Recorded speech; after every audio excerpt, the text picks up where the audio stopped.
नमस्कार दोस्तों, स्वागत है आपका पैंथियन एडू रांची में। दोस्तों, एनसीईआरटी एमसीक्यू हम लोग लेके चल रहे थे अरिहंत का हिस्ट्री का। इसका एक वीडियो पहले अपलोड हो चुका है, ये सेकेंड वीडियो है। ठीक है, चैप्टर बाय चैप्टर हम लोग करते जा रहे हैं। ठीक है, और इसका जो क्वेश्चन होगा वो आपका टेलीग्राम ग्रुप में मिल जाएगा। इस टेलीग्राम ग्रुप में आप लोग ऐड हो जाइए। ठीक है, इसमें इसमें इसका क्वेश्चन आपको दे दिए जाएंगे। ठीक है, आगे बढ़ते हैं। अध्याय 2 है। फर्स्ट अध्याय जो है कि फर्स्ट वीडियो में मिलेगा, ये अध्याय 2 है और उसका नाम है प्रागैतिहासिक संस्कृतियां। ये चैप्टर आप लोग पढ़े होंगे, उससे रिलेटेड जो भी क्वेश्चन आपका एनसीईआरटी में दिया हुआ है उसको हम लोग देखने जा रहे हैं।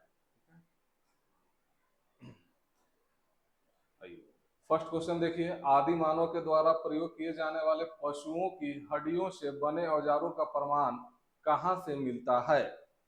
आदि मानव के द्वारा प्रयोग किए जाने वाले पशुओं की हड्डियों से बने औजारों का प्रमाण कहाँ से मिलता है?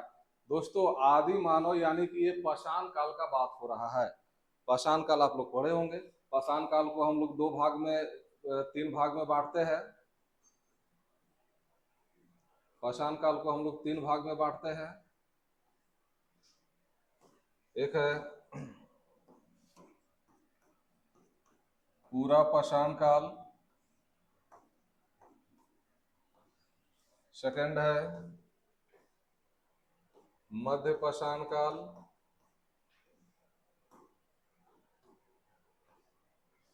और थर्ड है नव पाषाण काल। नव पाषाण काल ये हिस्ट्री का सबसे पहला चैप्टर है। ठीक है, यहाँ से क्वेश्चन पूछे जाते हैं, इसीलिए ध्यान से इसको जो है कि देखना है। ठीक है, पाषाण काल को तीन पार्ट में बांटा गया है, तीन भागों में डिवाइड किया गया है। पूरा पाषाण काल, मध्य पाषाण काल और नव पाषाण काल। ठीक है, तो इस समय के जो भी लोग थे, जो भी संस्कृतियां इस टाइम में चल रही थी, उसको आदि मानव के नाम से जाना जाता है। बहुत पुराना है। ठीक है, तो उस टाइम आदि मानव के द्वारा प्रयोग किए जाने वाले पशुओं की हड्डियों से बने औजारों का प्रमाण कहाँ से मिलता है? ठीक है, देखिए उस टाइम में चूंकि पाषाण है, पाषाण का मतलब होता है स्टोन, यानी कि पत्थर। पत्थर इस टाइम में जो भी औजार बनेंगे सारे का सारा पत्थर के ही बनेंगे। किसी प्रकार का कोई मेटल का यूज नहीं किया जाएगा, क्योंकि मेटल तो उस टाइम में होगा लेकिन इन लोगों को जानकारी नहीं था। तो उस टाइम में जो भी औजार बनाए जा रहे थे सारे का सारा पत्थर का औजार बनाए जा रहे थे, और हड्डी का औजार भी आगे चल के बनने लगा है। और ये इसका प्रमाण आपको मिला है कश्मीर घाटी से। तो ये आपका ए इसका सही आंसर हो जाएगा। ये इसका सही आंसर हो जाएगा। यहाँ से क्वेश्चन आते हैं, इसीलिए आप लोग इसको बुक में पढ़ भी लीजिएगा और यहाँ से क्वेश्चन को रिवीजन कर लीजिएगा।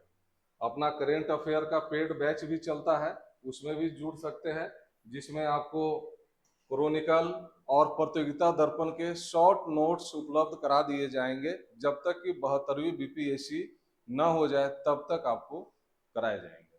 ठीक है, अगला क्वेश्चन है, आरंभिक पूरा पाषाण काल के संबंध में कौन सा कथन सत्य नहीं है? इस काल में मानव खाद्य संग्राहक बना रहा। देखिए बहुत इंपॉर्टेंट क्वेश्चन है ये। इस काल में मानव खाद्य संग्राहक बना रहा। इस काल में विदारणी एक प्रमुख औजार था। इस युग के निवास स्थल सोहन घाटी से मिले हैं। इस युग में खंडक का प्रयोग शिकार के लिए किया जाता था। देखिए इसमें पूछ रहा है कि कौन सा कथन सही नहीं है, जो गलत है वो आपको बताना है। तो इस काल में मानव खाद्य संग्राहक थे, ये गलत है। खाद्य संग्राहक यानी कि खाद्य, यहाँ पे वो खाद्य जो खेती में दिया जाता है वो खाद्य नहीं है, यहाँ पे खाद्य है। खाद्य मतलब फूड। तो उस टाइम में फूड वो लोग स्टोर करके रखता था। ठीक है, तो ये गलत है, स्टोर करके नहीं रखता था, क्योंकि खाद्य के बारे में उन लोग को जानकारी नहीं था और शिकार पे आश्रित था। इसलिए ये स्टेटमेंट आपका गलत हो जाएगा। खाद्य संग्राहक नहीं था, शिकार पे आश्रित था। बाकी बी सी डी सही है। इस काल में वेदारणी एक प्रमुख औजार था, वाकई में था, लेकिन पत्थर का। ठीक है, इस चीज को ध्यान में रखना है कि पत्थर का था। इस युग के निवास स्थल सोहन घाटी से मिले हैं। ठीक है, तो ये बात सही है कि सोहन घाटी से मिले। सोहन घाटी पाकिस्तान के पंजाब प्रांत में आपको मिलता है। जैसे ये आपका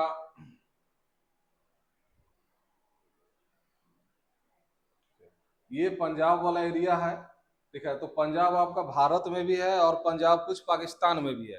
तो जो पाकिस्तान वाला पंजाब है वहां पे था सोहन घाटी, ठीक है, सोहन घाटी, वहां पे था सोहन घाटी। और वहां से आपका निवास स्थल का एविडेंस मिला है कि सोहन घाटी में ये लोग रहता था। तो आपका ये ऑप्शन भी सही है। इस युग में खंडक का प्रयोग शिकार के लिए किया जाता था। खंडक एक औजार होता था जो पत्थर के बने होते थे और उससे शिकार किया जाता था, यानी कि डी भी सही है, ठीक है। इस काल में मानव खाद्य संग्राहक बना रहा, ये गलत है। आगे बढ़ते हैं।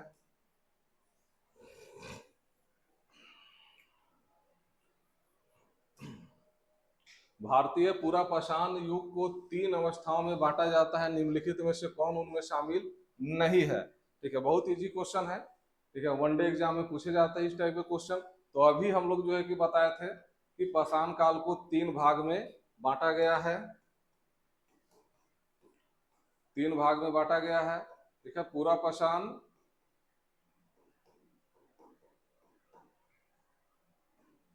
मध्यपाषाण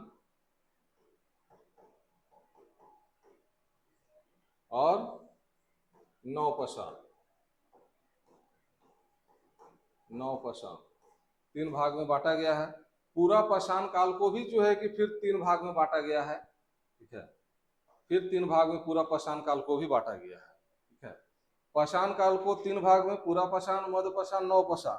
आगे चल के देखिएगा तो पूरा पाषाण भी 3 भाग में बटा हुआ मिलेगा। तो इसमें पूरा पाषाण युग को 3 अवस्थाओं में बांटा जाता है, वही क्वेश्चन पूछ रहा है। तो एक है निम्न पूरा पाषाण युग, यानी कि यहाँ पे निम्न हो जाएगा, यहाँ पे मध्य हो जाएगा और यहाँ पे उत्तर हो जाएगा, उत्तर पूरा पाषाण काल। अब मिलाइए इसमें से कौन नहीं है, तो कौन शामिल नहीं है? तो बी, महापाषाण युग नाम का कोई शब्द नहीं है, इसीलिए बी आपका सही आंसर होगा। आगे बढ़ते हैं। बहुत आराम आराम से जो है कि बनाइए, बहुत इंपॉर्टेंट है। और इसका पीडीएफ आपको टेलीग्राम ग्रुप में दे दिया जाएगा। 4 बार 5 बार इसको बना लीजिए, सब याद हो जाएगा। आगे देखिए, पूरा पाषाण युग के संबंध में कौन सा कथन सही नहीं है? फिर बोल रहा है कौन सा कथन सही नहीं है। इस बात पे जो है कि ध्यान देना है एग्जाम में, पहले उसको गोल कर लेना है कि सत्य पूछ रहा है कि सत्य नहीं पूछ रहा है, नहीं तो यही सब चक्कर में 2-3 क्वेश्चन गलत भी हो जाते हैं, इसीलिए इसको ध्यान से देखना। अधिकांश आरंभिक पूरा पाषाण युग हिम युग से गुजरा है। आरंभिक पूरा पाषाण के स्थल पाकिस्तान में पाए जाते हैं। अभी हम लोग देखे थे सोहन घाटी आपका पाकिस्तान में ही है, तो ये तो सही हो जाएगा। आरंभिक पूरा पाषाण के औजार बिहार के चिरांद में पाए गए हैं, नहीं है। आरंभिक पूरा पाषाण नहीं, नौ पाषाण का पाया गया है बिहार से। 9 पाषाण का औजार पाया गया। हम लोग 3 भाग में बांटे थे ना पाषाण काल को, पूरा पाषाण, मध्य पाषाण और नौ पाषाण। तो चिरांद से जो पाया गया है वो 9 पाषाण काल के औजार पाए गए हैं, इसीलिए आपका ये गलत हो जाएगा। ऑप्शन नंबर सी इसका सही आंसर है।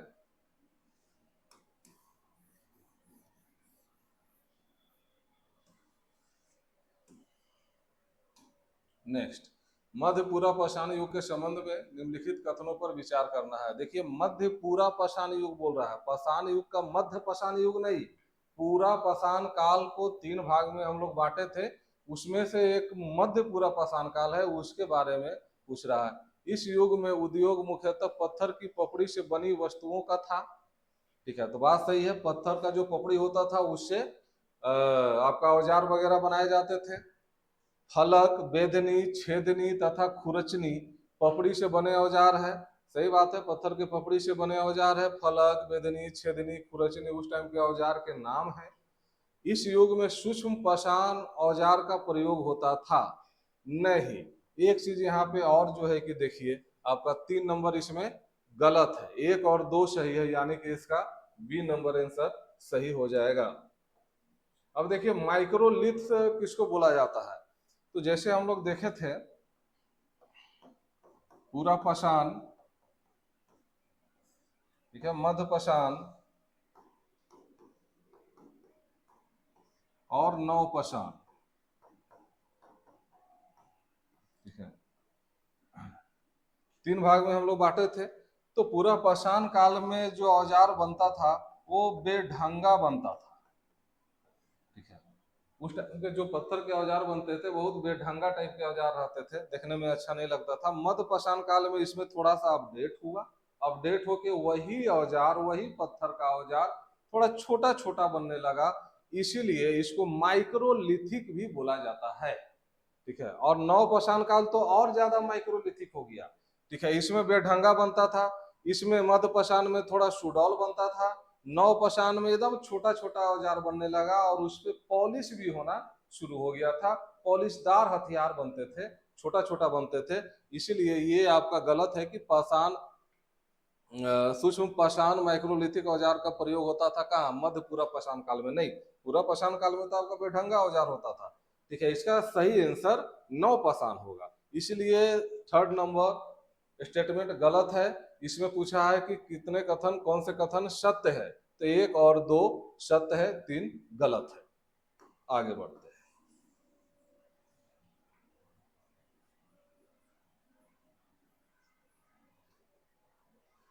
मध्य पूरा पाषाण काल में उस उद्योग को क्या कहते थे जिसमें पत्थर के गोलों से वस्तुओं का निर्माण किया जाता था। ठीक है, मीसोलिथिक उद्योग, बटिकाश्म उद्योग, मेगालिथ उद्योग, शैलाश्रय उद्योग। ठीक है, तो इसका सही आंसर आपका हो जाएगा बटिकाश्म उद्योग बोला जाता था। इसको जो है कि रट लीजिए, एकदम ध्यान में रखिए, इस टाइप का क्वेश्चन अभी पूछा नहीं गया है लेकिन पूछा जा सकता है, पूरी की पूरी संभावना है। आगे बढ़िए। आधुनिक प्रारूप में मानव यानी होमोसेपियंस का प्रादुर्भाव किस युग में हुआ था? उत्तर पूरा पाषाणीय काल, मध्य पूरा पाषाणीय काल, मध्य पाषाण काल या नव पाषाण काल, किस में हुआ था? यह आपसे क्वेश्चन पूछ रहा है। तो इसका सही आंसर हो जाएगा उत्तर पूरा पाषाणीय काल। अभी हम लोग देखे थे कि पूरा पाषाण काल को भी 3 भाग में बांटा गया था। पहले तो पाषाण काल को 3 भाग में बांटा गया, पूरा पाषाण काल, मध्य पाषाण काल और नव पाषाण काल। इसके बाद में पूरा पाषाण काल को भी 3 भाग में बांटा गया था। ठीक है, तो 3 भाग में एक भाग था आपका उत्तर पूरा पाषाण काल। तो इसी समय आधुनिक प्रारूप में, मतलब कि मानव तो पहले भी था, ठीक है, लेकिन थोड़ा सा सभ्य होने लगा, थोड़ा आधुनिक रूप में ढलने लगा, वो शुरू हुआ मानव का उत्तर पूरा पाषाणीय काल में। इसका सही आंसर ए हो जाएगा। आगे बढ़ते हैं। मध्य पाषाण युग के संबंध में निम्नलिखित कथन पे विचार करना है। मध्य पाषाण युग, ठीक है, यहाँ पे देखिए मध्य पूरा पाषाण युग नहीं पूछ रहा है, मध्य पाषाण युग पूछ रहा है, यानी पाषाण भाग को 3 भाग में डिवाइड किया गया है, उसमें से एक है मध्य पाषाण युग। ठीक है, उसके बारे में पूछ रहा है। यह पूरा पाषाण और नव पाषाण के बीच का संक्रमण का काल है। ठीक है, तो बात सही है, ये संक्रमण का काल है, ये बीच में है, पूरा पाषाण काल, मध्य पाषाण काल, फिर नव पाषाण काल। तो ये आंसर आपका स्टेटमेंट सही है, 1 नंबर आपका सही है। इस युग में लोग शिकार करके, मछली पकड़ के और खाद्य वस्तुएं एकत्रित कर पेट भरते थे। ज्यादा उस टाइम में जो है कि मछली उछली यही सब खाता था। ठीक है, जंगल में जो मिल गया मूंद कंद, ये सब मूल कंद, ये सब वही सब खाता था, मछली पकड़ के खाता था, शिकार करके जानवर का खाता था। तो सेकेंड में भी सही है। इस युग में लोग पशुपालक बन गए थे। ठीक है, सही बात है। जैसे हम लोग देखे थे कि पूरा पाषाण काल में लोग पशु नहीं पालते थे। ठीक है, मध्य पाषाण काल एक बहुत बड़ा चेंजिंग लेकर आया। मध्य पाषाण काल, इसमें लोग पशु को पालने लगे। ठीक है, पशुपालक बन गए। ये आपका सही आंसर हो जाएगा, यानी कि तीनों का तीनों इसमें सही आंसर है। तो इसका आंसर हो जाएगा बी। नव पाषाण काल में जो सबसे बड़ा चीज आया वो था एग्रीकल्चर, और मध्य पाषाण काल में जो सबसे बड़ा चीज आया वो था एनिमल हस्बेंड्री, पशु पालन। तो इसका आंसर हो जाएगा बी। बी इसका आंसर हो जाएगा। आगे बढ़ते हैं। निम्नलिखित में से कौन सा युग्म सुमेलित नहीं है? बीरभान पश्चिम बंगाल, तिन्नेवेली तमिलनाडु, डिडवाना मध्य प्रदेश, मिर्जापुर उत्तर प्रदेश। ठीक है, तो ये सब नाम आप सुने होंगे। ठीक है, कोई ऐसा नहीं है कि छुपा हुआ नाम है, बहुत फेमस नाम है ये सब। तो डिडवाना मध्य प्रदेश में नहीं है, डिडवाना आपका राजस्थान में है। ठीक है, तो कौन सुमेलित नहीं है पूछा है, तो वीरभान पश्चिम बंगाल में है। ये सब आपका पूरा स्थल है, पाषाण काल के समय का स्थल है ये सब। ठीक है, तो वीरभान पश्चिम बंगाल में है, तिन्नेवेली तमिलनाडु में है, मिर्जापुर यूपी में है, बहुत फेमस जगह है। डिडवाना मध्य प्रदेश में नहीं, राजस्थान में है। आगे बढ़िए। मनुष्य द्वारा खोजी गई प्रथम धातु तांबा थी, इसमें किसके मिश्रण से कांच का निर्माण होता था? तो आप लोग पढ़े होंगे एक चैप्टर सिंधु घाटी की सभ्यता।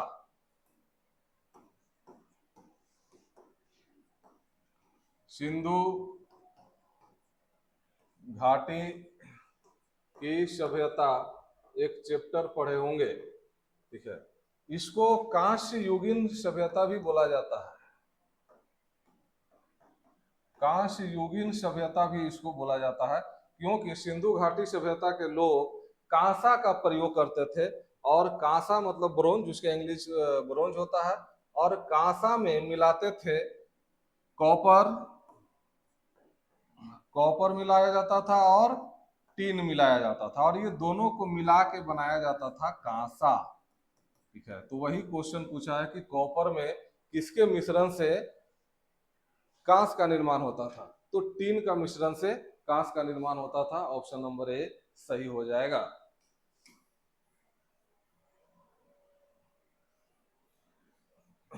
आगे बढ़ते हैं हम लोग। इसका पीडीएफ आपको मिल जाएगा टेलीग्राम चैनल पे, टेलीग्राम चैनल में जुड़ जाइए, नीचे डिस्क्रिप्शन में टेलीग्राम चैनल दिया होगा, उसमें जुड़ जाइए। आगे बढ़िए। पूरा पाषाण और मध्य पाषाण की कलाकृतियों के संबंध में कौन सा कथन सही नहीं है? कौन इसमें गलत है, ये आपको बताना है। इस काल में पर्चिंग पक्षी आरंभिक चित्रों में नहीं पाए जाते थे। ये बहुत इंपॉर्टेंट क्वेश्चन हो जा रहा है, जो आने वाला एग्जाम में आपको देखने को मिलेगा। पर्चिंग अनाज पर जीने वाले प्रमुख पक्षी था। भीमबेटका चित्रकला की आदिम प्रस्तुति का उद्घाटित करता है। भीमबेटका आपका यूनेस्को का धरोहर स्थल में भी शामिल है। ठीक है, एमपी में पड़ता है भीमबेटका, इसको ध्यान में रखना है। भीमबेटका वर्तमान में उत्तर प्रदेश में स्थित है, यही गलत है। कहाँ है? एमपी में स्थित है, यूपी में नहीं, एमपी में आपका भीमबेटका है, इसीलिए ये गलत हो जाएगा। कौन सत्य नहीं है वही पूछ रहा है, तो डी आपका सत्य नहीं है। ठीक है, आगे बढ़।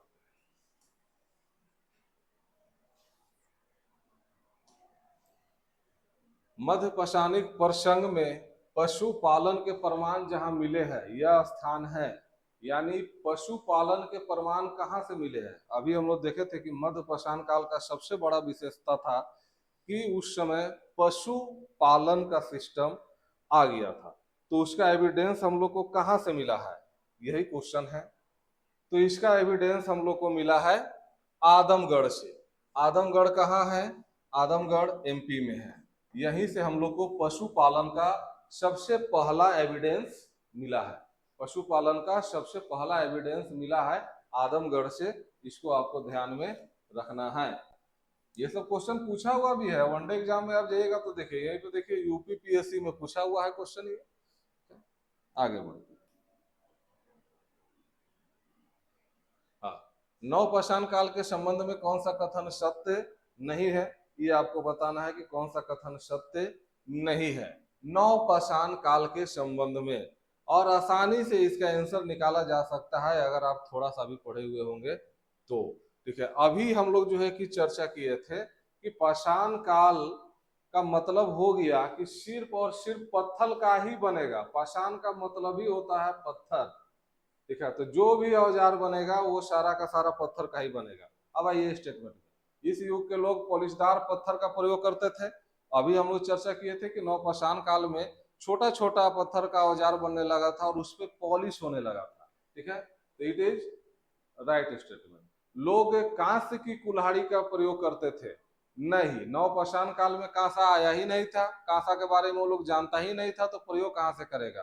ठीक है, नव पाषाण रहे चाहे मध्य पाषाण रहे चाहे पूरा पाषाण रहे, तीनों में कॉमन चीज आपका पाषाण लगा हुआ है। यानी कि सिर्फ और सिर्फ पत्थर, कोई दूसरा मेटल नहीं आएगा। इसीलिए बी जो है कि यहाँ पे साफ साफ गलत दिख रहा है। ठीक है, लोग कांसा का कुल्हाड़ी, कांसा का जो है कि उपयोग आपका सिंधु घाटी सभ्यता से होना शुरू होता है, और ये क्वेश्चन उससे पहले का चैप्टर में है। ठीक है, तो इसके बाद का जो चैप्टर आएगा उसमें कांसा का उपयोग होता था। तो इसमें बी आपका गलत है। कौन गलत है यही पूछ रहा है, तो बी आपका गलत है। ठीक है, आगे बढ़िए।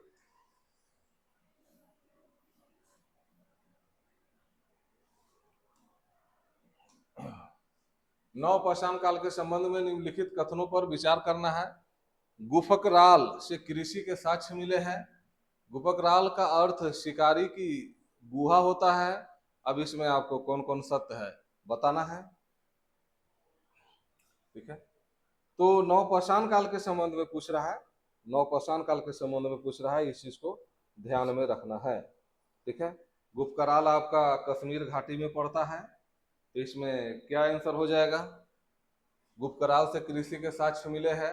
ठीक है, ये सही है, कश्मीर घाटी में पड़ता है गुफकराल, और वहां से एग्रीकल्चर का साक्ष्य मिला है। एग्रीकल्चर आपका नवपाषाण काल में ही आया था, इस चीज को ध्यान में रखना है, अभी हम लोग इसको देखे भी थे। ठीक है, गुफकराल का अर्थ शिकारी का गुहा होता है, नहीं ये गलत है, यानी कि सिर्फ इसका ऑप्शन नंबर 1 सही है, स्टेटमेंट नंबर 1 सही है, ऑप्शन ए सही है। ठीक है, आगे बढ़ते हैं।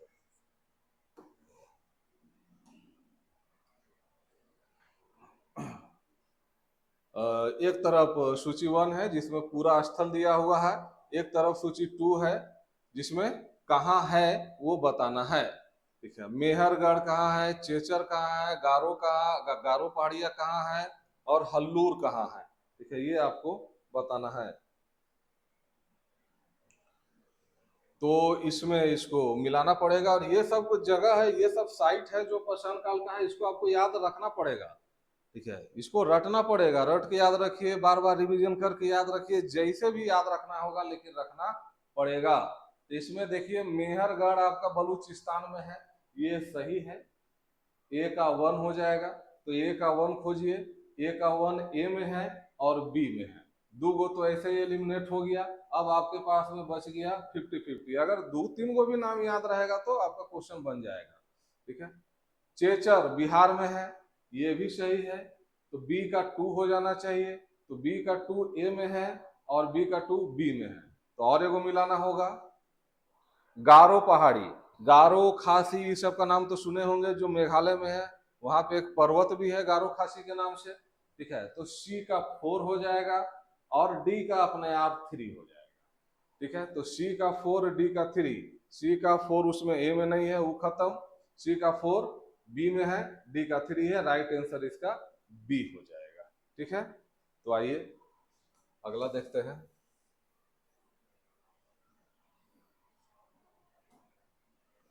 बिहार स्थित किस नौपाषाणिक स्थल से हड्डी के हथियार हथियार बड़ी संख्या में प्राप्त हुआ है? ठीक है, तो देखिए नौपाषाणिक स्थल से, ये बीएसएससी बीपीएससी एडीओ के लिए भी बहुत इंपॉर्टेंट है। बिहार बिहार स्थित किस नौपाषाणिक स्थल से हड्डी के हथियार बड़ी मात्रा में प्राप्त हुए हैं? ठीक है, तो वज्जी भी बिहार में ही था। ठीक है, कुंडग्राम भी बिहार में ही था, चंपा भी आपका बिहार में ही था, जो महाजनपद का नाम है, चिरांद भी आपका बिहार में ही है।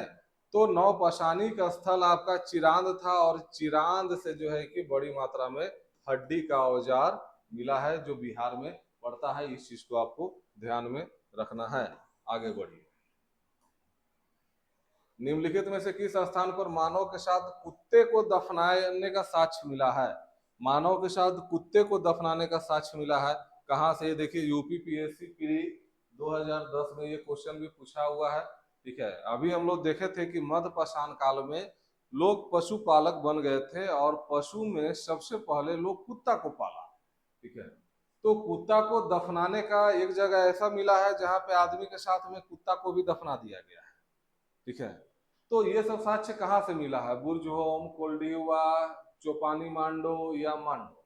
ठीक है, तो ये मिला है आपका बुर्ज होम से, जो कश्मीर में है। तो इसका सही आंसर ए हो जाएगा। ठीक है, आगे बढ़िए।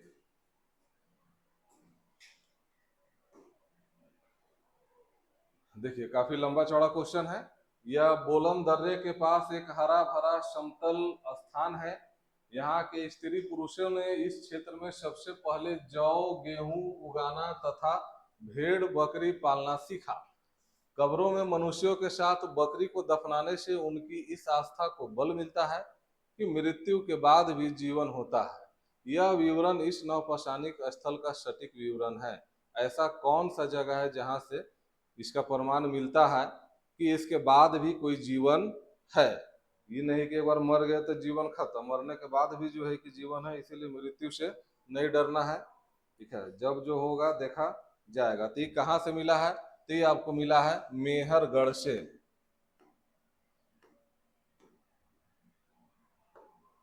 ये मिला है आपको मेहरगढ़ से।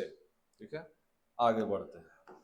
क्वेश्चन में कुछ जान परान नहीं, लेकिन इतना लंबा चौड़ा दे दिया है ताकि हेजिटेट हो जाए स्टूडेंट। तो हेजिटेट नहीं होना है जब तक आप मेरे साथ है, चिंता नहीं करना है। नेक्स्ट क्वेश्चन देखिए, दाओ जली हेडिंग के संबंध में निम्नलिखित कथन पे विचार करना है। ये थोड़ा अलग टाइप का क्वेश्चन है, ठीक है, लेकिन इस सब टाइप का क्वेश्चन को ध्यान में जरूर रखना है। दोआ जली हेडिंग के संबंध में निम्नलिखित कथनों पर विचार करना है। यह ब्रह्मपुत्र की घाटी में स्थित था। ब्रह्मपुत्र घाटी यानी बोलिए तो आप अरुणाचल प्रदेश असम के तरफ जो है कि चले जाइए। यहाँ से काष्टाश्म के औजार और बर्तन मिले हैं। काष्टाश्म यानी लकड़ी के औजार और बर्तन मिले हैं। यहाँ से मूसल और खरल जैसे उपकरण प्राप्त हुए हैं। तो ये तीनों का तीनों सही है। ये आपका मिला है, सही है। आगे बढ़िए। निम्नलिखित कथन पर विचार करना है। न्यू एनसीईआरटी का है। नवपाषाण काल में कुत्ते को सबसे पहले पालतू बनाया गया था। महागढ़ा और पैचमपल्ली से कृषि कार्य के साक्ष्य मिले हैं। देखिए ये सब कुछ कुछ साइट है, जब क्लास करवाएंगे तो उस समय सब आपको रटवा देंगे, चिंता नहीं करना है, बहुत अच्छे से समझ में आ जाएगा। नवपाषाण काल के लोग कपड़े बुनने लगे थे। क्या ये सही है कि नवपाषाण काल के लोग कपड़े बुनने लगे थे? जिस टाइम में लोग कोई धातु के बारे में नहीं जान रहा है लेकिन कपड़ा बुनना शुरू कर दिया था, क्या ऐसा हो सकता है? इसमें आपको देखना है। तो ये तीनों का तीनों स्टेटमेंट सही है। नवपाषाण काल में कुत्ते को सबसे पहले पालतू बनाया गया था, ये एकदम सही है। हालांकि ये पशु पालने का साक्ष्य जो है कि आपका मध्यपाषाण काल से ही शुरू हो जाता है, लेकिन नवपाषाण काल में कुत्ते को सबसे पहले पालतू बनाया गया था। नवपाषाण काल के लोग कपड़े बुनने लगे थे, ये बहुत इंपॉर्टेंट क्वेश्चन है, कपड़े बुनने लगे थे। ठीक है, क्वेश्चन आने का संभावना भी बना हुआ रहता है कि इस टाइप का क्वेश्चन आएगा। तो इसका तीनों का तीनों आंसर इसका सही है। ठीक है, तीनों का तीनों स्टेटमेंट सही है। आगे आइए। अब एक महत्वपूर्ण सूचना आप लोग को दे देते हैं। बीपीएससी प्रतियोगिता दर्पण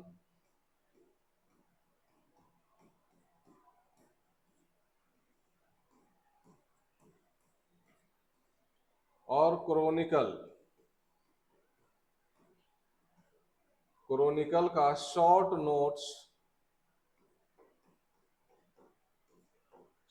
नोट्स करेंट अफेयर का आपको प्रोवाइड करवा दिया जाएगा पूरा 72वीं बीपीएससी का एग्जाम तक। यानी पूरा एक साल का करेंट अफेयर आपको पीडीएफ के फॉर्म में दिया जाएगा। ठीक है, प्रिंट आउट वाला दिया जाएगा। साथ में आपको बिहार स्पेशल के नोट्स मिलेंगे, बीपीएससी का मास्टर कॉपी मिलेगा, जिससे बहुत सारे क्वेश्चन देखने को मिलेंगे।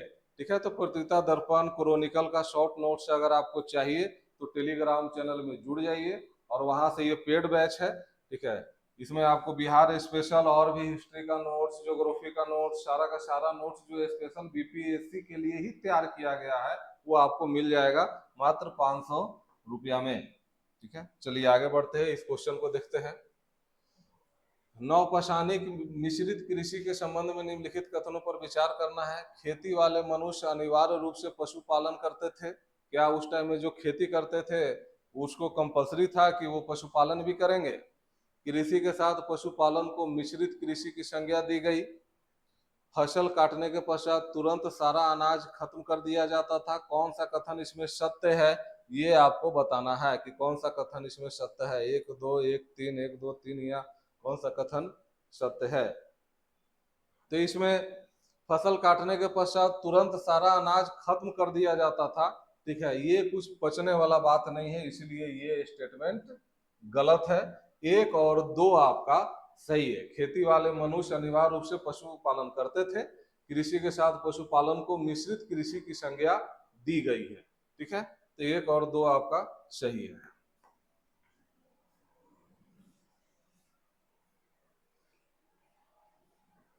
AEDO का एग्जाम भी बीपीएससी ले रहा है। Bihar, history, science, math, reasoning, ये सब पे आपको ध्यान देना है ज्यादा। नेक्स्ट है, नवपाषाणकालीन लोगों के धार्मिक विश्वास के संबंध में निम्नलिखित कथनों पर विचार करना है। ठीक है, मृत व्यक्तियों को हथियार, बर्तन तथा खाने पीने की चीजों के साथ दफनाया जाता था। सही की गलत? मृत पूर्वजों के शव जमीन में दफना देने से उनकी आत्माएं फसलों के बढ़ने में मदद देती है। क्या ये ऐसा सही हो सकता है? नवपाषाण काल के लोग कुल चिन्हों में विश्वास था, कुल चिन्हों में विश्वास था। सही की गलत? ठीक है, लेकिन यहाँ पे एक स्टेटमेंट देखिए आप, 2 नंबर, मृत पूर्वजों के शव जमीन में दफना देने से उनकी आत्माएं फसलों के बढ़ने में मदद देती थी। ठीक है, गजब का कॉन्सेप्ट उस टाइम में चलता था कि अगर किसी को दफना दीजिएगा उसका पूर्वज को, तो फसल में इंक्रीज करेगा। ठीक है, तो ये आज के हिसाब से भले सही नहीं लग रहा है, लेकिन उस टाइम के हिसाब से सही है, यानी कि इसका तीनों का तीनों स्टेटमेंट सही है। मृत व्यक्तियों को हथियार, बर्तन तथा खाने पीने की चीजों के साथ दफनाया जाता था। मतलब जो जो चीज वो यूज करता था, आज भी है, आज भी वो सिस्टम है। ठीक है, आज भी कोई मर जाता है तो जो बेड पे वो सोता था, तो पूरा पलंग उलंग तो जो है कि नहीं ले जाता है, लेकिन जो बेड रहता है उसको ले जाता है। ठीक है, तो उस टाइम में बर्तन, खाने पीने का सारा चीज साथ में दफना दिया जाता था। ये तीनों का तीनों इसका स्टेटमेंट आपका सही है। ठीक है, आगे बढ़िए। निम्नलिखित में से कौन सी घटना नवपाषाण काल से संबंधित है? आवा में मिट्टी के बर्तन बनाना, चिकने पत्थर के औजार बनाना, पहिए का आविष्कार, या उपयुक्त सभी? तो ये सभी का सभी जो है आपका नवपाषाण काल का ही घटना है। नवपाषाण काल में ही ये सारा का सारा चीज आया था। ठीक है, तो डी इसका सही आंसर हो जाएगा। ताम्रपाषाण युग के संबंध में कौन सा कथन सही नहीं है, ये आपको बताना है। ठीक है, इसे चालकोलिथिक कहा जाता था, तो ये एकदम सही है। ताम्रपाषाण युग को देखिए, पाषाण युग के बाद में ताम्रपाषाण युग आया था। ठीक है, सबसे पहले आया आपका पाषाण युग,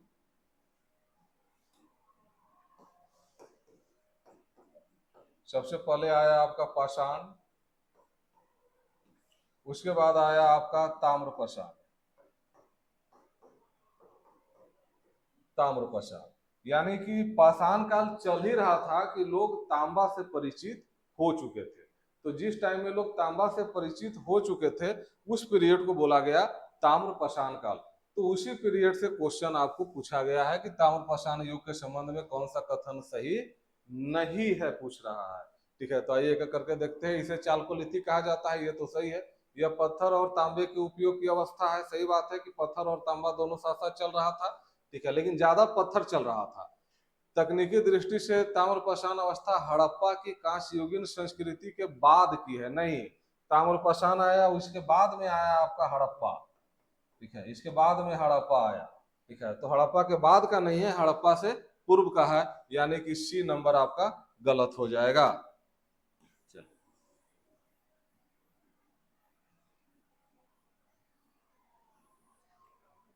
आगे बढ़िए।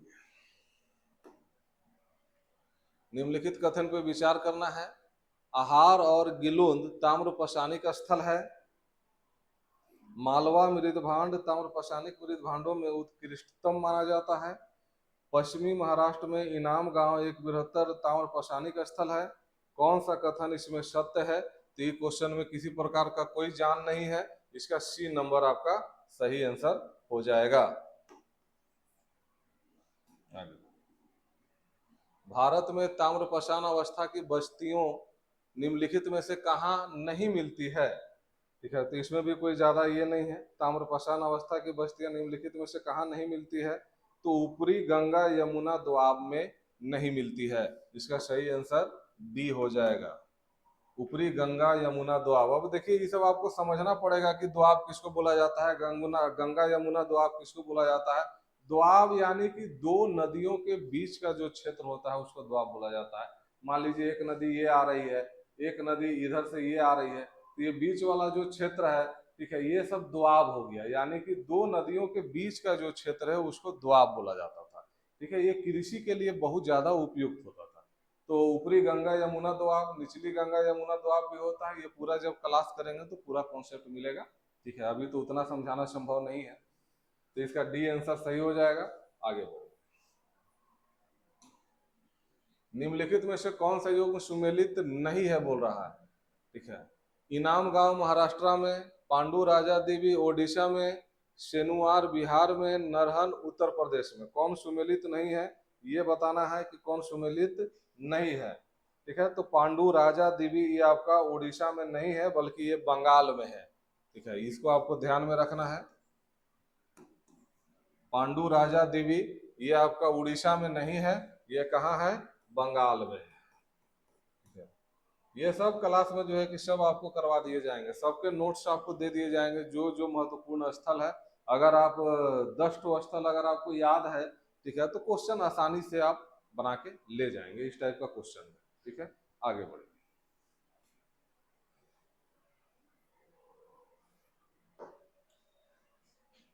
जोरवे संस्कृति के संबंध में कौन सा कथन निम्नलिखित कथनों पर विचार करना है।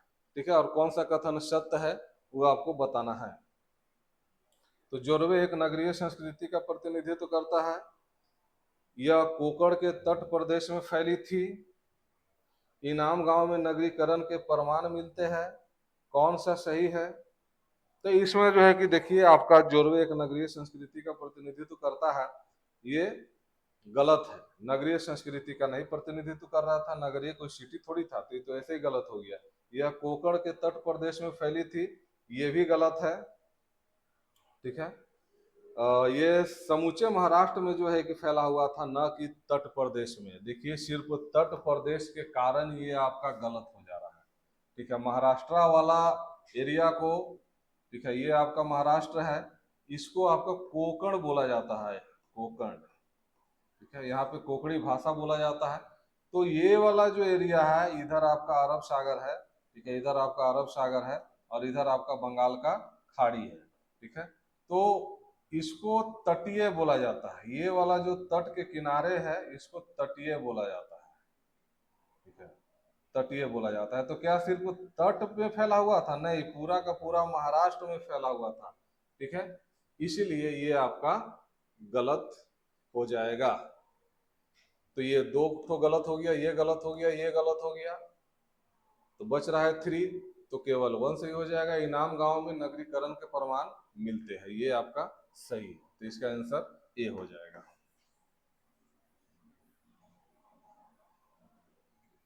चलिए आगे बढ़ते हैं।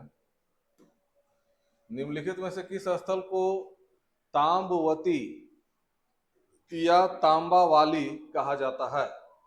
ताम्बवती या तांबा वाली कहा जाता है, तो ये आपको कहा जाता है आहार को। ठीक है, इसको रट लीजिए, आहार को, आहार को बोला जाता है। Next question, next 30 number question है। ताम्रपाषाण युग की जीवन शैली के संबंध में निम्नलिखित कथनों पर विचार करना है। ताम्रपाषाण युग में लोग आभूषण और सजावट के शौकीन थे। ताम्रपाषाण युग में लोग आभूषण और सजावट के शौकीन थे। ठीक है, क्या ये सही है। स्त्रियां सीपियों तथा हड्डियों के आभूषण पहनती थी। बताइए, अगर अभी आपको ज्वेलरी दिया जाए हड्डी का तो पहनिएगा, नहीं पहनिएगा। सोना चांदी का पहनता है लोग, ठीक है, लेकिन उस टाइम में पहना जाता था। स्त्रियां बालों में सुंदर कंघियां लगाया करती थी। आज भी बिना कंघी का तो भाई स्मार्ट बन नहीं सकता है बाल से। तो ये तीनों का तीनों ये सही है।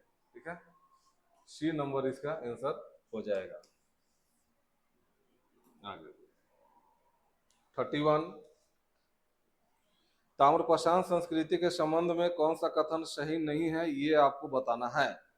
तो ताम्रपाषाण काल में कपास की खेती की जाती थी, ये सही है। खेती जो है कि कपास का खेती शुरू हो चुका था। इस काल के लोग काले और लाल मृदभांड का प्रयोग नहीं करते थे, यही गलत है। काले और लाल मृदभांड, मृदभांड का मतलब होता है मिट्टी का बर्तन, ठीक है, तो उसमें काला और लाल रंग से उसका ये पुताई किया जाता था, और यहाँ बोल रहा है कि नहीं किया जाता था, इसीलिए यही गलत है आपका। कौन सत्य नहीं है? तो बी सत्य नहीं है। इस काल के लोग पक्की ईंटों से परिचित नहीं थे, सही बात है, पक्की ईंट से परिचित नहीं थे। महाराष्ट्र में सेमल की रुई के धागे प्राप्त हुए हैं। सेमल की रुई, महाराष्ट्र में सेमल, सेमल एक सेमल का रुई आता है, अभी भी आता है, ठीक है, जिसको देहाती भाषा में सेमर बोला जाता है, उसी को ये सेमल बोल रहा है। तो ये महाराष्ट्र से मिला है, ये आपका सही है, ठीक है। आगे बढ़ो। ताम्रपाषाणिक संस्कृति में निम्नलिखित में से किस पशु का साक्ष्य प्राप्त नहीं होता है? यानी कि ताम्रपाषाण काल में किस पशु का साक्ष्य प्राप्त नहीं होता है? ठीक है, तो घोड़ा का जो है कि नहीं होता है, ठीक है, घोड़ा का साक्ष्य नहीं मिलता है। इसके बाद का जो चैप्टर है इंडस वैली सिविलाइजेशन, सिंधु घाटी की सभ्यता, उसमें भी घोड़ा का एविडेंस नहीं मिला है, ठीक है, तो ये आपका सही आंसर हो जाएगा। आगे, ताम्रपाषाण युग की कब्रों के संबंध में निम्नलिखित कथनों पर विचार करना है, ठीक है, और कौन सा सत्य है वो आपको बताना है। महाराष्ट्र के लोग मृतक को कलश में रखकर कब्रिस्तान में दफनाते थे। बाप रे, मृतक को अगर रख देगा कोई, उतना बड़ा आदमी अगर मरेगा उसको कलश में कैसे रखा जा सकता है, ठीक है, तो ये नहीं है, ये गलत है, फर्स्ट नंबर गलत है। मृतकों के साथ तांबे की वस्तुओं को भी दफनाया जाता था। हाँ, उस टाइम में जो भी वो यूज करता था सारा का सारा चीज उसमें दफना दिया जाता था, ठीक है, केवल आपका 2 नंबर स्टेटमेंट सही है, यानी कि ऑप्शन बी सही है। आगे बढ़िए। 34, ताम्रपाषाण कालीन धार्मिक जीवन के संबंध में कौन सा कथन सही नहीं है? तो वे मातृ देवी की पूजा करते थे, ये सही है। यहाँ से कच्ची मिट्ट की नग्न मूर्तियों की पूजा के प्रमाण मिलते हैं, ठीक है, कच्ची मिट्टी का नग्न मूर्ति का पूजा का प्रमाण मिला है, ये भी सही है। शेर धार्मिक पंथ का प्रतीक था। मालवा में वृषभ मूर्तिकाएं प्राप्त हुई है, ठीक है, तो यहाँ पे आपका शेर वाला गलत हो जाना चाहिए, ठीक है, शेर आपका गलत हो जाएगा, ये वाला आपका स्टेटमेंट गलत हो जाएगा। क्या पूछा, कौन सत्य नहीं है? तो शेर नहीं, सांड था, ठीक है, सांड था जो धार्मिक पंथ का प्रतीक था। जैसे आज हम लोग गाय को मानते हैं, उस टाइम में सांड को माना जाता था धार्मिक प्रतीक, ठीक है, तो सी नंबर इसका राइट आंसर हो जाएगा।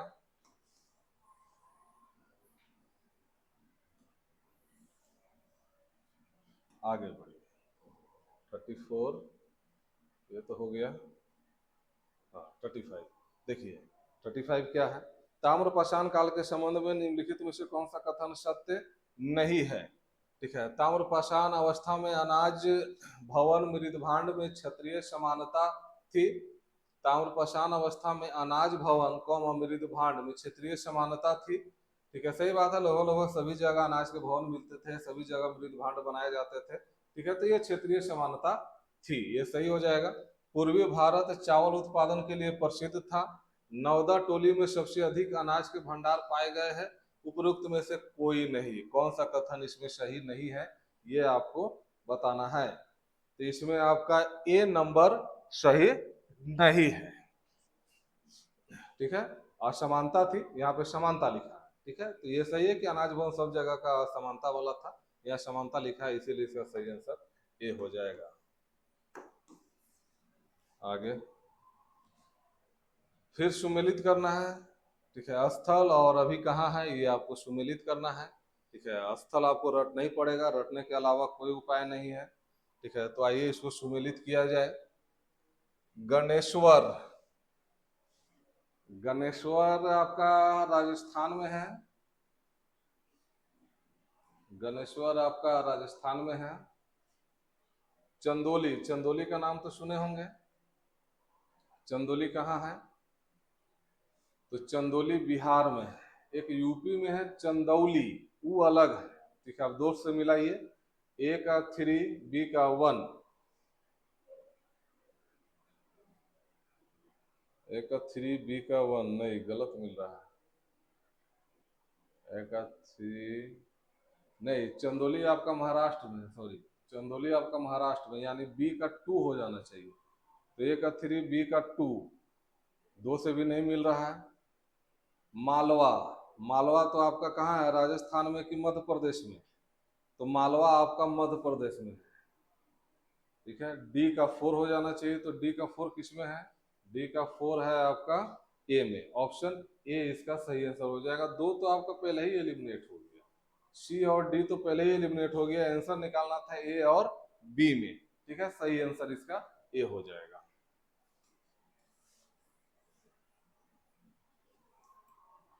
चलिए आगे बढ़ते हैं। किस ताम्रपशानिक स्थल से एक ऐसी पिंडिका मिली है जो सिंधु टाइप से मिलती जुलती है? ठीक है, बताइए। क्वेश्चन थोड़ा सा हार्ड है लेकिन अच्छा क्वेश्चन है। तो ये गणेश्वर से मिला है। गणेश्वर अभी हम लोग देखे थे कहाँ है? राजस्थान में। गणेश्वर कहाँ है? राजस्थान में।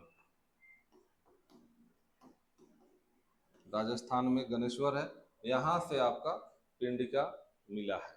ठीक है, इसको ध्यान में रखना है। अब एक महत्वपूर्ण सूचना आप लोग को बता दे। ठीक है, करेंट अफेयर का प्रतियोगिता दर्पण और क्रोनिकल का शॉर्ट नोट, क्रोनिकल का शॉर्ट नोट्स आपको हर एक महीना दिया जाएगा जब तक कि 72वीं बीपीएससी ना हो जाए। तब तक आपको दोनों का शॉर्ट नोट्स, पीडी और क्रोनिकल का शॉर्ट नोट्स आपको दिया जाएगा।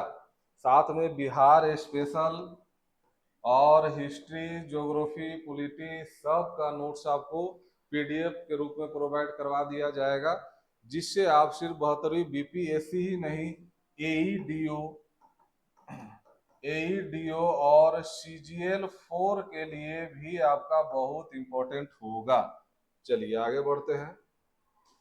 टेलीग्राम चैनल से आप लोग जुड़ जाइए, वहां पे सारा का सारा इंफॉर्मेशन आपको मिल जाएगा।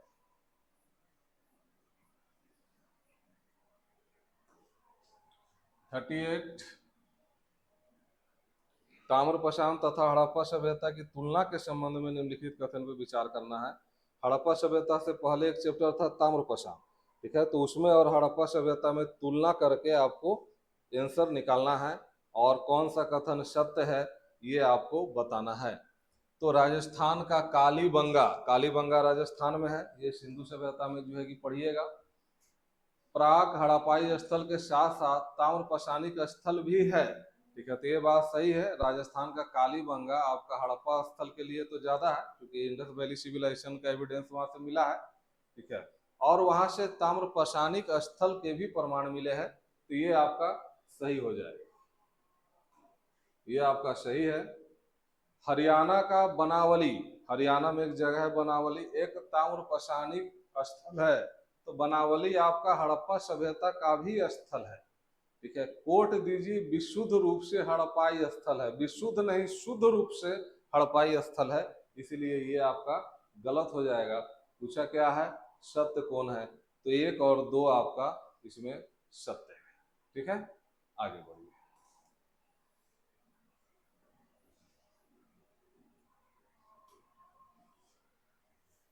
कायथा संस्कृति 39 नंबर देखिए। कायथा संस्कृति के संबंध में निम्नलिखित में से कौन सा कथन सत्य नहीं है?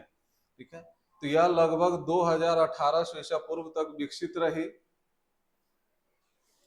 कायथा संस्कृति, इसको जो है कि ध्यान में रखना है, क्योंकि ये सब क्वेश्चन कभी कभी आपको हमेशा देखने को नहीं मिलता है, लेकिन कभी कभी पूछ देता है तो आदमी फेंका जाता है। इसीलिए आपको ध्यान में रखना है। यह लगभग 2000 से 18 ईसा पूर्व तक विकसित रही। सही है कि गलत है? यह हड़प्पा संस्कृति की कनिष्ठ समकालीन है। इसके मृत भांडों में प्राक हड़प्पाई लक्षण नहीं दिखते हैं। इस पर हड़प्पाई प्रभाव दिखाई देते हैं। कौन सा कथन सत्य नहीं है ये बताना है। तो इसका आपका सी नंबर सत्य नहीं है। ठीक है, इसको ध्यान में रखना है। चलिए आगे। निम्नलिखित में से कौन सी संस्कृति हड़प्पा संस्कृति से पृथक मानी जाती है? मतलब कौन सा संस्कृति है जो हड़प्पा संस्कृति से मिलता जुलता नहीं है, जो अलग है। ठीक है, तो ये है आपका मालवा का संस्कृति, जो राजस्थान मध्य प्रदेश वाला एरिया में पड़ता है, मालवा का संस्कृति। ठीक है, ज्योग्राफी पढ़ेंगे तो मालवा का पठार भी पढ़ना पड़ता है, तो उसको देखेंगे तो मालवा संस्कृति आपका हड़प्पा संस्कृति से मिलता जुलता नहीं है, जबकि जौरवे संस्कृति, गौरिक मृदभान संस्कृति, ताम्रपाषाणी संस्कृति, ठीक है, हड़प्पा संस्कृति से ही मिलता जुलता है, आगे पीछे है। ठीक है, लेकिन मालवा संस्कृति एकदम पृथक है हड़प्पा संस्कृति से, इसलिए सही आंसर इसका ए हो जाएगा। आगे बढ़िए। ताम्रपाषाण के संबंध में निम्नलिखित कथन पे विचार करना है और कौन सा कथन सत्य है ये बताना है। तो जलोढ़ मिट्टी वाले मैदानों में ताम्रपाषाणिक अवशेष मिले हैं? नहीं, जलोढ़ मिट्टी वाला मैदान में नहीं मिला है। जो गंगा घाटी वाला क्षेत्र है, जो ब्रह्मपुत्र घाटी वाला क्षेत्र है, उधर आपका जलोढ़ मिट्टी ज्यादा है, क्योंकि वहां पे बाढ़ आता है, तो बाढ़ आता है तो वहां पे आपको ज्यादा देखने को मिलता है जलोढ़ मिट्टी। ठीक है, तो ये आपका गलत है। ताम्रपाषाणिक लोगों ने अधिकतर नदी तटों पर पहाड़ियों से कम दूरी पर गांव बसाए, क्या सही कि गलत? ठीक है, तो ये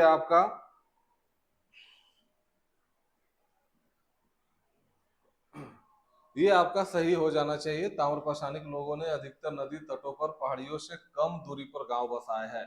ठीक है, तो ये स्टेटमेंट इसीलिए सही होगा कि उस टाइम में आज के जैसा बोरिंग वाला सिस्टम नहीं था, बिजली वगैरह नहीं था कि आप जहां चाहे वहां पे अपना घर बसा लिए और बोरिंग के माध्यम से पानी निकाल लिए। पहले लोग नदी के किनारे ही बसते थे, क्योंकि उसको वहां से पानी का जरूरत मिल जाता था, पूरा हो जाता था। ठीक है, तो 2 नंबर इसका केवल सही है, यानी कि बी नंबर ऑप्शन सही इसका हो जाएगा। ठीक है, चलिए।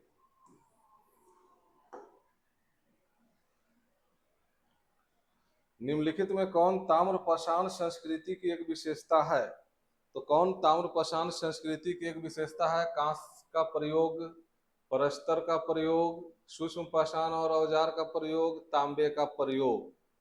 तो इसमें देखिए, इसका विशेषता है कि आपका कॉपर आ गया था और कॉपर का यूज करता था। कांसा का प्रयोग तो सिंधु घाटी सभ्यता में जो है कि होने लगा, तो कांसा तो होगा नहीं। एक तो ऐसे खत्म हो गया, तो अगर ये एलिमिनेट कीजिए तो ये खत्म, ये खत्म, ये खत्म, बच रहा है बी, वही आंसर हो जाएगा। आप देख लेते हैं। परस्तर का प्रयोग, परस्तर मतलब पत्थल, पत्थल का प्रयोग होता था, ये सही है। सूक्ष्म पाषाण औजार का प्रयोग होता था। ठीक है, तांबे का प्रयोग होता था। तो परस्तर का प्रयोग और तांबे का प्रयोग। सूक्ष्म पाषाण आपका विशेषता है नव पाषाण काल का, न कि ताम्र पाषाण काल का। ठीक है, इसलिए आपका सूक्ष्म पाषाण औजारों का प्रयोग ये आपका गलत हो जाएगा। सेकेंड और 4 इसका सही होगा, यानी कि ऑप्शन नंबर बी आपका सही है। चलिए आगे बढ़िए।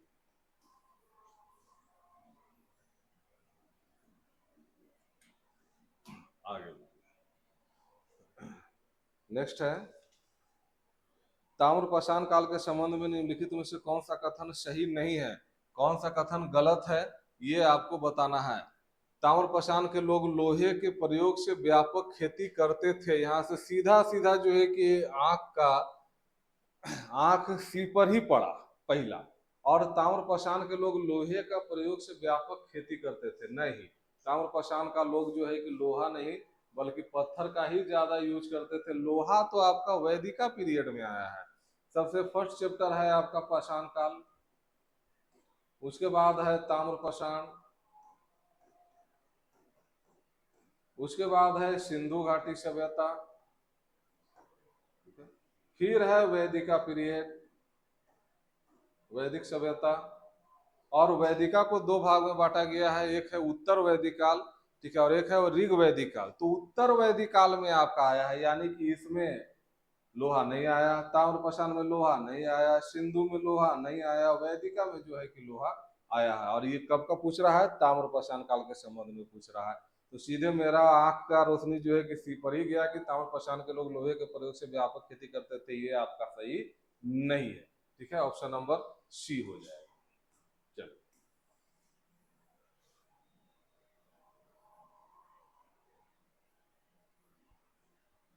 ऑप्शन नंबर सी इसका सही आंसर है। नेक्स्ट आइए, विचार करना है पश्चिमी महाराष्ट्र में बड़ी संख्या में बच्चों के समाधानों से ताम्रपाषाण संस्कृति की आम दुर्बलता प्रकट होती है। खाद्य उत्पादक अर्थव्यवस्था के होते हुए भी बच्चों के मरने की दर बहुत ऊंची थी। इसमें से कौन सा कथन आपका सत्य है, ये बताना है। तो ये दोनों का दोनों कथन सत्य है। पश्चिमी महाराष्ट्र में बड़ी संख्या में बच्चों के समाधानों से ताम्रपाषाण संस्कृति की आम दुर्बलता प्रकट होती है। क्वेश्चन थोड़ा सा हार्ड है, ठीक है, लेकिन ठीक है, हम लोग का बीपीएससी के लिए जो है कि इस टाइप का क्वेश्चन का प्रैक्टिस करना बहुत ज्यादा जरूरी है, ठीक है। इसका सी आंसर हो जाएगा, दोनों का दोनों कथन इसका सही है, ठीक है। आगे बोलिए। ताम्रपाषाण कालीन संस्कृतियों के संदर्भ में निम्नलिखित कथन पे विचार करना है। 40 से अधिक ताम्र निधियां भारत के विभिन्न हिस्सों से प्राप्त हुई है।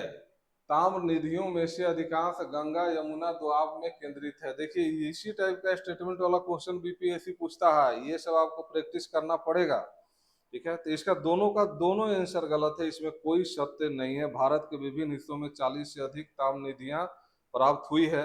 ये पूर्व में बंगाल से गुजरात तथा हरियाणा तक फैली हुई है, ठीक है। वहां चारों का चारों तरफ मिला है, इसीलिए इसमें आपका देखिए जब चैप्टर जब पढ़िएगा ना तब जो है कि ये सब कॉन्सेप्ट क्लियर होगा। इतना जल्दी ये सब कॉन्सेप्ट क्लियर करा देना संभव नहीं है, ठीक है। तो इसमें ताम्र निधियों से अधिकांश गंगा यमुना दोआब में केंद्रित है, नहीं, इसमें ना तो एक और ना ही दो, दोनों का दोनों गलत है, इसमें कोई सत्य नहीं है, इसीलिए सही आंसर इसका हो जाएगा डी, ठीक है। आगे बढ़ते हैं। आगे इसका पीडीएफ का आंसर दिया हुआ है। और एक महत्वपूर्ण सूचना, एईडीओ